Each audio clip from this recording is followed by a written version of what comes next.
Hello everyone and welcome to another episode of Popular Decks. I'm your host Michael, or Mikey Ruru, as many of you know me online. As with every episode, I'll be focusing on competitive Pauper by taking a previous 5.0 list through a league. Like usual, please give me feedback in the comments below. I'm still new to the whole YouTube thing, so any comments or criticisms are appreciated. If you'd like to see more content like this, remember to subscribe below. Finally, remember to vote for next week's deck in the straw poll link below. Now onto the deck. This week was a vote between white decks, and I definitely had to stretch to get even the 5 decks onto the poll that were there, since the only white decks with more than a single 5-0 record in the last month were Kuldotha, Boros, and Boggles. But in the end, it was Rhystic Tron that ran circles around the other decks in the poll. This deck is primarily a blue-white Tron deck centered around the card Rhystic Circle.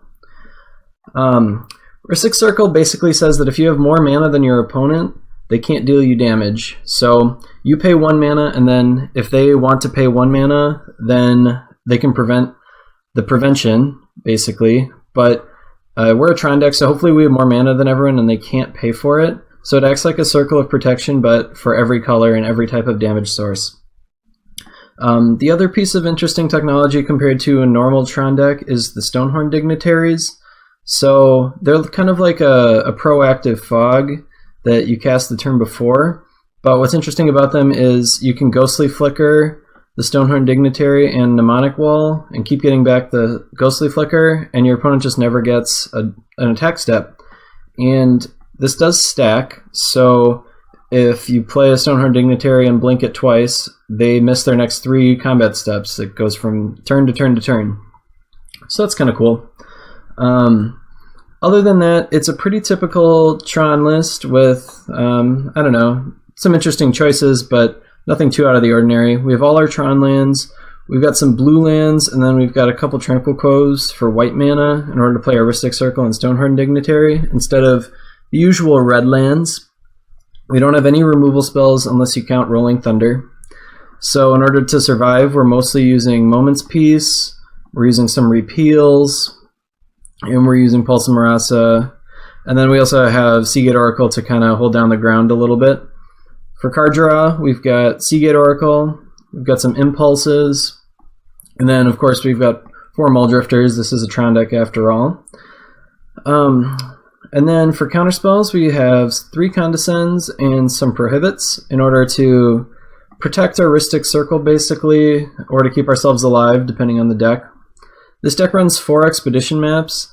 It's more important than a normal Marasa Tron deck for this deck to get to Tron, because once you have Rhystic Circle online, you have to basically tap out on turn 4 to play this, even if you get it on turn 4, and a lot of times you're dead on turn 4 in Pauper. Like, you don't get to untap on turn 5, you're dead. So we really need to play this with some mana up a lot of the time. Finally, to finish the game off, we have this Ulamog's Crusher and a Rolling Thunder. Just kind of kill our opponent at the end of the game, once we've kind of locked them out of the game with Rhystic Circle for a while. Okay, onto the sideboard. We have 2 Ray of Revelation for Boggles, we've got some Ancient Grudges for Affinity, Dispel and Negate for Counterspell decks, we've got some Hydroblast for all the different red decks, we've got Ulamog's Crusher for the Mirror and other control matchups, mostly matchups where the Rhystic Circles are bad. And then I've got some Serrated Arrows here for the Delver deck and any other decks that play a lot of 1 toughness creatures. Marasa is just in here for decks where we have a lot of stuff we want to take out. It's just a value card. It's great against burn too. One disclaimer with this deck, I do not think this is a particularly competitive deck, unlike the decks I've played so far, which I'd be happy to take into a league and would expect to have a decent chance of making a 5-0. I would not expect to have a chance to get a 5-0 with this deck. This is probably a 2 and 3 deck on average. Maybe if you get good at it, you can get some like 3 and 2 on average, but this just simply isn't a top tier deck.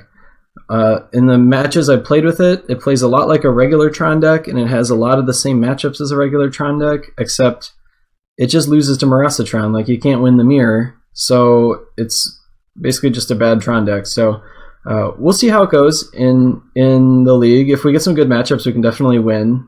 Sometimes Rhystic Circle is just game over against a lot of decks. But it's really tough. You got to get Tron early, and you got to get your colors online. The colors are a little sketchy in the deck. I mean, Look how many blue sources I have. I barely have any. So the Prophetic Prisms are really important. The maps are really important. So that's about it for this.